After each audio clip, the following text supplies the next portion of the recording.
ચાલો વિદ્યાર્થી મિત્રો, હવે આજે આપણે ધોરણ 10 ના ગણિતમાં આગળ એક નવા પ્રકરણનો અભ્યાસ કરીએ. પ્રકરણ નંબર 7 જેનું નામ છે યામ ભૂમિ. જેની અંદર આજે આપણે અમુક મુદ્દાઓની ચર્ચા કરીશું. જે રીતે કે ખાસ કરીને આગળના ધોરણમાં યામ ભૂમિતિમાં જે આપણે અભ્યાસ કર્યો તેની થોડી માહિતી મેળવીશું.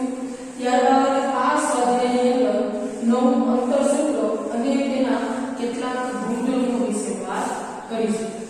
સૌપ્રથમ તો આપણે નવમા ધોરણમાં ભણ્યા કે યામ ભૂમિતિની અંદર આપણે આલેખ આવતો જેની અંદર બે અક્ષો આપવામાં આવતા, જેમાંથી એકનું નામ x અક્ષ અને બીજા અક્ષને y અક્ષ કહેવામાં આવે છે.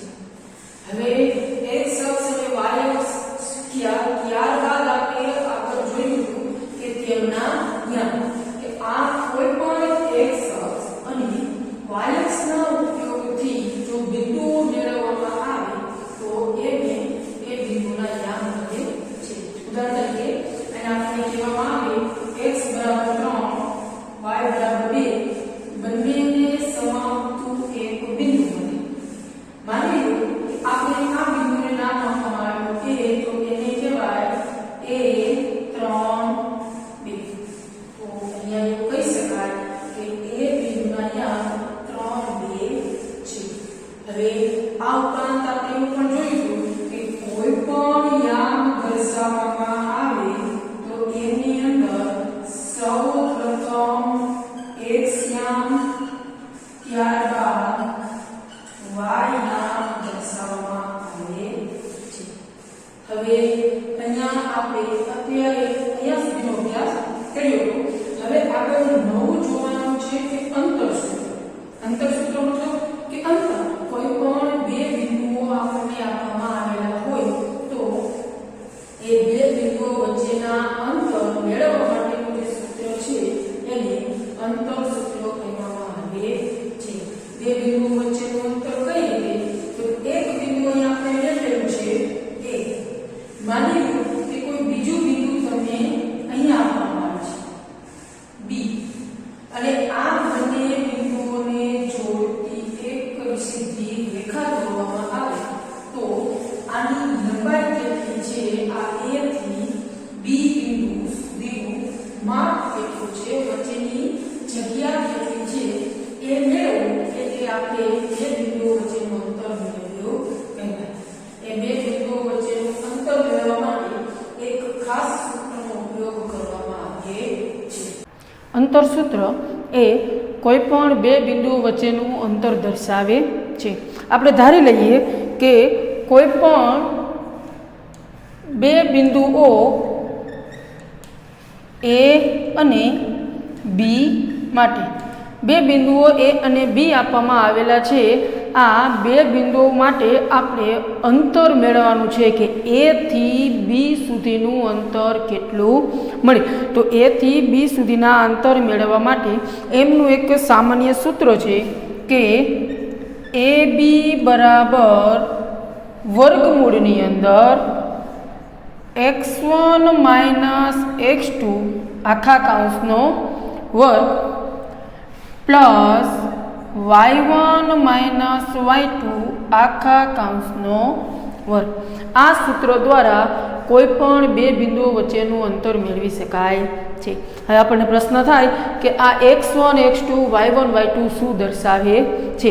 તો અગાઉ આપણે જોયું કે કોઈ પણ બિંદુ એક આપેલું હોય એ એના યામ x અને y વડે દર્શાવવામાં આવે છે. મતલબ કે પ્રથમ x યામ ત્યારબાદ y યામ દર્શાવવામાં આવે છે. પરંતુ જો એકની જગ્યાએ બે બિંદુઓ દર્શાવવામાં આવે તો એ બંનેને અલગ અલગ નામ આપવા માટે એને x1 y1 અને b ને x2 y2 અલગ અલગ યામ દર્શાવવામાં આવે છે. મતલબ કે અંતરસૂત્ર ab બરાબર વર્ગમૂળની અંદર x1 x2 કૌંસનો વર્ગ પ્લસ y1 માઇનસ y2 કૌંસના વર્ગ વડે દર્શાવવામાં આવે છે, જેમની અંદર x1 અને x2 એ a અને b નો એક્સ્યામ દર્શાવે છે, y1 અને y2 એ a અને b નો વાયયામ દર્શાવે છે. હવે આગળ વધીએ તો કે આ જ સૂત્રને સરળતા માટે આપણે આ રીતે પણ લખી શકાય કે એ બીનો વર્ગ. જો આ સૂત્રની અંદર આ એ બીનો વર્ગ કરી નાખવામાં આવે તો સામેની બાજુએ પણ વર્ગ થાય, જેથી નવું સૂત્ર મળે કે એ બીનો વર્ગ બરાબર x1 માઇનસ x2 નો વર્ગ પ્લસ y1 માઇનસ y2 નો વર્ગ. સરળતાથી આ સૂત્ર દ્વારા પણ આપણે અંતર મેળવી શકાય છે. અંતર સૂત્રને સરળતા માટે માની લો કે કોઈ બિંદુઓ તમને x અક્ષ ઉપર અથવા તો y અક્ષ ઉપર આપવામાં આવેલા છે, તો જ્યારે તમને આ બિંદુઓ x અક્ષ કે y અક્ષ ઉપર આપવામાં આવેલા હોય છે ત્યારે આ સૂત્ર તમે ટૂંકાવીને પણ લખી શકો છો. ટૂંકાવીને કઈ રીતે? તો સમજીએ કે આપણી પાસે સૂત્ર છે અહીંયા AB બરાબર x1 માઇનસ x2 નો વર્ગ પ્લસ y1 માઇનસ y2 નો વર્ગ. હવે આપણે જાણીએ છીએ કે જો કોઈ પણ બિંદુ x અક્ષ ઉપર આવેલું હોય તો હંમેશા એનો વાયયામ 0 હોય છે. આપણે સૌ જાણીએ છીએ કે કોઈ પણ બિંદુ જો આપણને અહીંયા x અક્ષ ઉપર આપવામાં આવેલું હોય તો એનો વાયયામ હંમેશા 0 હોય છે, અને એ જ રીતે જો કોઈ પણ બિંદુ y અક્ષ ઉપર આપવામાં આવેલું હોય તો હંમેશા એનો x યામ 0 મળે છે. તો જ્યારે બે બિંદુઓ x અક્ષ અથવા તો બે બિંદુઓ y અક્ષ ઉપર આપવામાં આવેલા હોય ત્યારે એમને અલગ સૂત્રોથી પણ મેળવી શકાય છે. મતલબ કે આ બે બિંદુઓ વચ્ચેનું અંતર મેળવવા માટે ત્યારે સામાન્ય જો x અક્ષ પરના બિંદુઓ હોય, x અક્ષ પરના બિંદુઓ હોય તો બિંદુ A અને B વચ્ચેનું અંતર માનાંકની અંદર x1 માઇનસ x2 દ્વારા મેળવી શકાય છે. માનાંકનો મતલબ એ કે ગમે ત્યારે x1 અને x2 ની બાદબાકી કરવામાં આવે તો જવાબ હંમેશા ધન એટલે કે પ્લસમાં મળવો જોઈએ. શા માટે? તો કે આપણને મેળવવામાં આવેલો જવાબ એ અંતર દર્શાવે છે,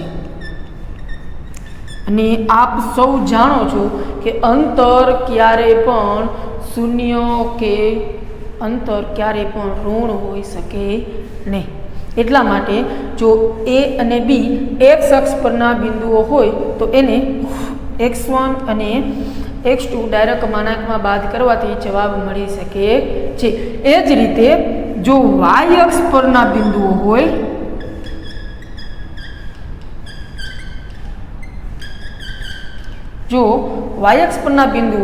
તો પણ અંતર AB બરાબર માનાંકની અંદર y1 માઇનસ y2 દ્વારા મેળવવામાં આવે છે. હજી એકવાર અહીંયા માનાંકનો મતલબ જે જવાબ મળે એ હંમેશા ધન મળવો જોઈએ. માનો કે આપણને બાદબાકી કરતા જવાબ મળે છે -3, તો માનાંક છોડતા અહીંયા આપણી પાસે જવાબ થઈ જશે +3. શા માટે? તો કે અંતર ક્યારે પણ 0 કે ઋણ હોઈ શકે નહીં. કાપેલું અંતર એ હંમેશા ધન રાશિ દર્શાવે છે. આ વાત થઈ ગઈ અંતરની. એમનું અંતર સૂત્ર જે આપણે ફરજિયાત યાદ રાખવાનું છે. અંતર સૂત્રના ઉપયોગ પર આપણું આખું સ્વાધ્યાય રહેલું છે. બે રીતના આંતરસૂત્ર છે, એક અહીંયા વર્ગમૂળવાળું, બીજું આપણે જોયું હતું કે વર્ગમૂળ વગરનું. બંને સૂત્રના ઉપયોગથી આપણે અંતર મેળવી શકાય છે.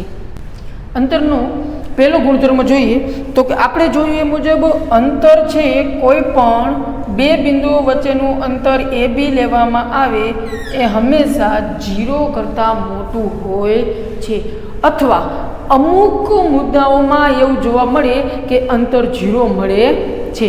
કઈ રીતે? સૌ પ્રથમ તો જોઈ લઈએ કે AB ગ્રેટર ધેન 0 એટલે કે અંતર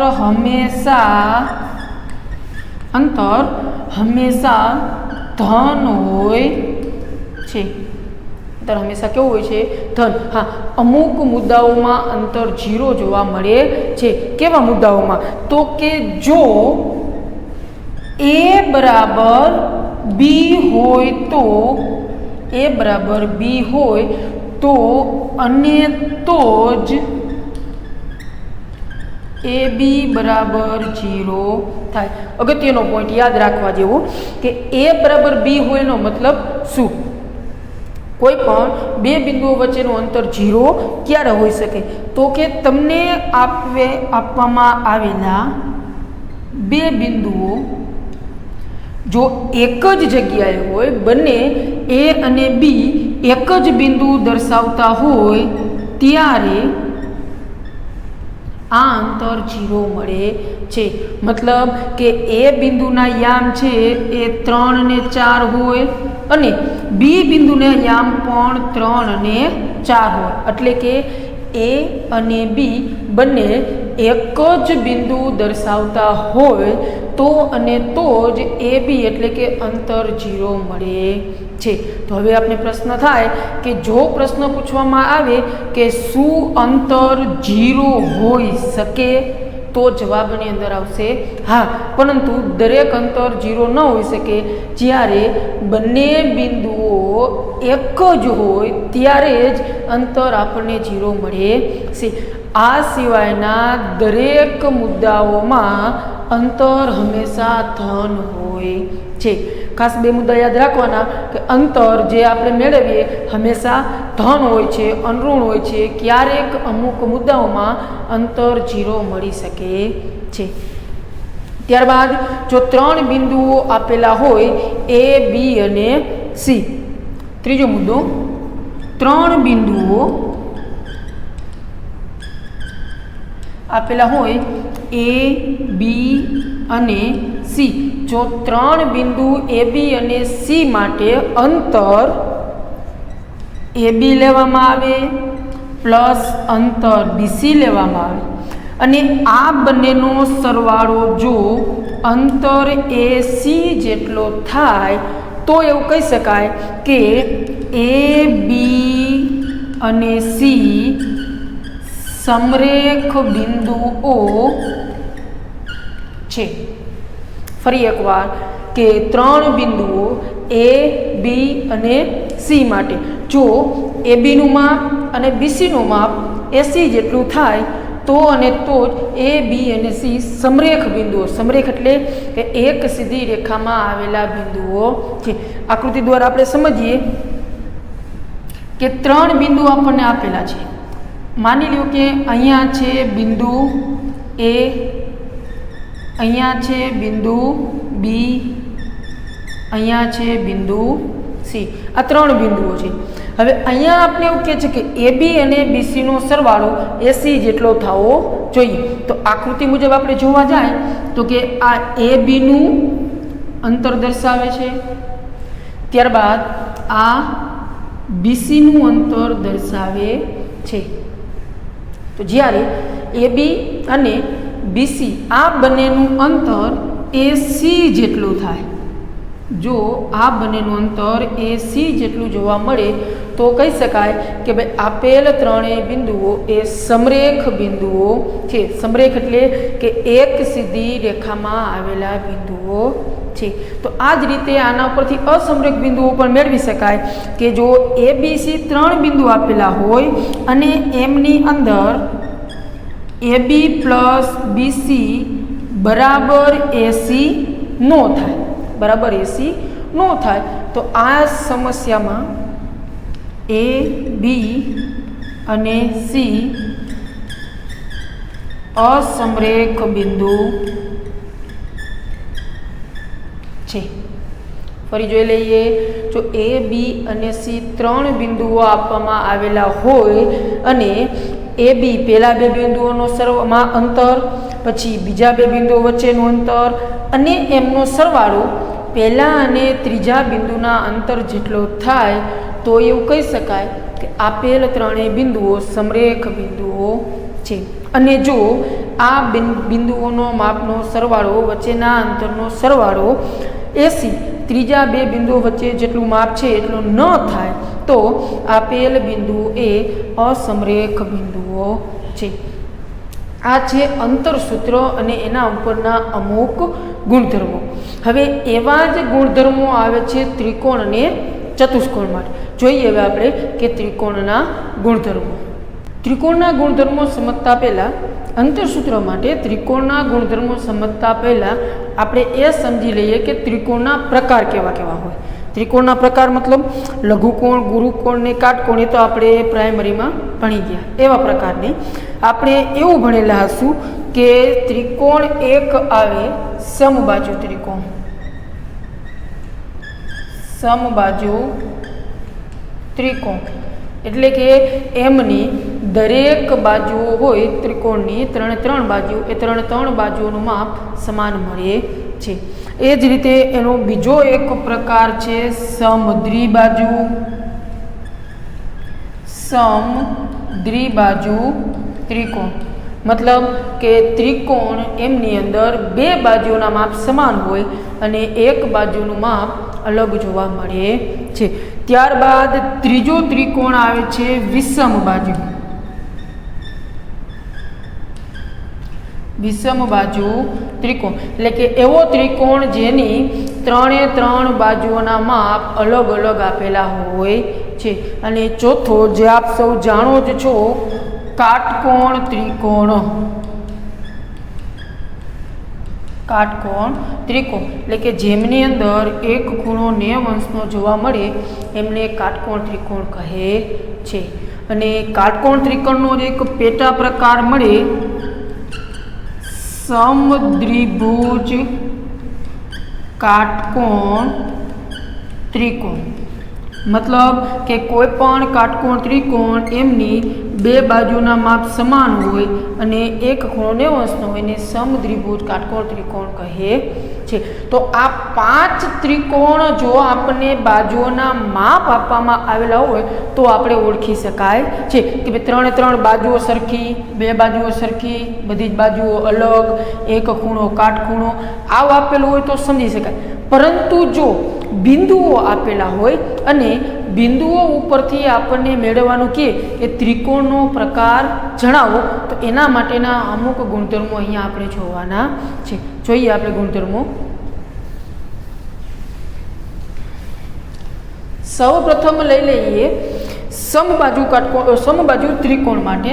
તો કે સમબાજુ ત્રિકોણની અંદર આપણે જોયું કે 3 બાજુઓના માપ સમાન હોવા જોઈએ.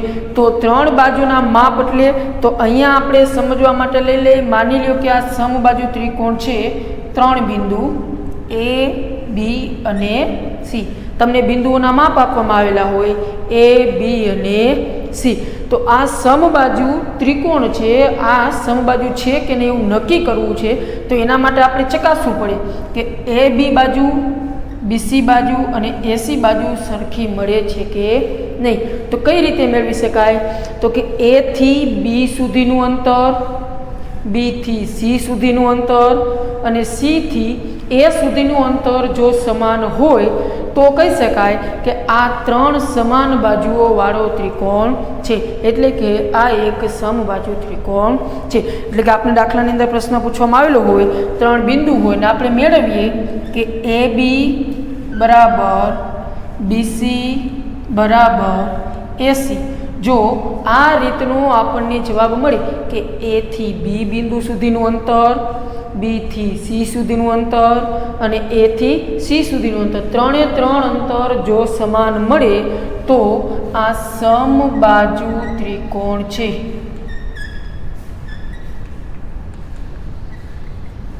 જો આવું હોય તો આને સમબાજુ ત્રિકોણ કહેવામાં આવે છે.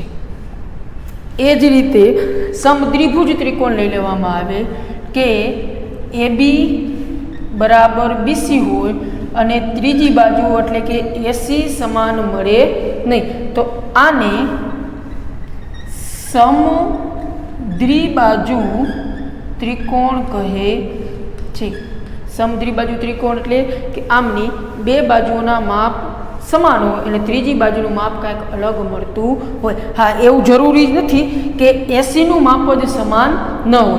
અહીંયા એવું પણ મળી શકે કે AB બરાબર AC અને BC સરખી ન હોય, અથવા તો BC બરાબર AC હોય અને એના બરાબર AB સમાન હોય નહીં. આ ત્રણ મુદ્દાઓમાં જેવો આપણને જવાબ મળતો હોય તો એને આપણે સમદ્વિબાજુ ત્રિકોણ કહેવાય છે.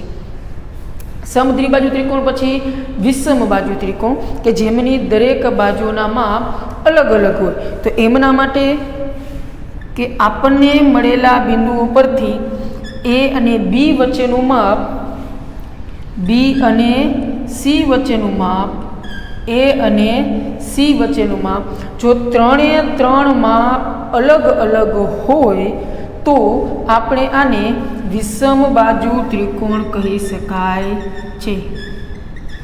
વિષમબાજુ ત્રિકોણ એટલે કે ત્રણ બાજુના માપ અલગ અલગ મળે છે. ફરી એકવાર, જો ત્રણ બાજુના માપ સમાન હોય તો એને સમબાજુ કહેવાય. કોઈ પણ બે બાજુના માપ સમાન હોય તો એને સમદ્વિબાજુ કહેવાય, અને એક પણ બાજુના માપ સમાન ન હોય તો એને વિષમબાજુ ત્રિકોણ કહે છે. ત્યારબાદ આવે છે કાટકોણ ત્રિકોણ, જેને તો આપ સૌ જાણો જ છો કે કાટકોણ ત્રિકોણની અંદર AB નો વર્ગ પ્લસ BC નો વર્ગ બરાબર જો AC નો વર્ગ થાય. પાયથાગોરસનો પ્રમેય કે બે બાજુઓ એના વર્ગનો સરવાળો ત્રીજી બાજુના વર્ગ બરાબર થાય તો ત્યારે આપણને મળતો ત્રિકોણ કાટકોણ ત્રિકોણ મળે છે. ફરી એકવાર જોઈ લઈએ કે કોઈ પણ બે બાજુઓ એનો માપનો સરવાળો કરવામાં આવે, ત્રીજી બાજુના વર્ગ જેટલો થાય તો એને કાટકોણ ત્રિકોણ કહેવામાં આવે છે. અને છેલ્લે કાટકોણ ત્રિકોણનો એક પેટા પ્રકાર કે જો બે બાજુ સરખી હોય, AB બરાબર BC, બે બાજુ સરખી હોય અને આ મળે કે AB નો વર્ગ પ્લસ BC નો વર્ગ બરાબર AC નો વર્ગ. બે બાજુઓ સરખી હોય અને બે બાજુઓ છે એના વર્ગનો સરવાળો ત્રીજી બાજુના વર્ગ જેટલો થતો હોય તો ત્યારે તે સમદ્વિબાજુ કાટકોણ ત્રિકોણ મળે છે.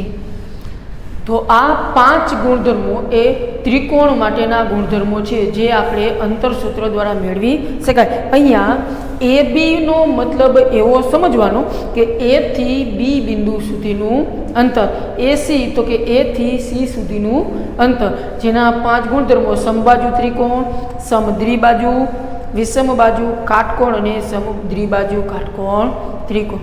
આ 5 ગુણધર્મોનો ઉપયોગ આપણને આગળના સ્વાધ્યાયના દાખલાઓમાં કરવાનો છે. બસ આજે હવે અહીંયા સુધી રાખીએ. આગળ અમુક નવા ગુણધર્મો અને તેમના આધારિત દાખલાઓનો અભ્યાસ આપણે આગળના લેક્ચરમાં કરીશું.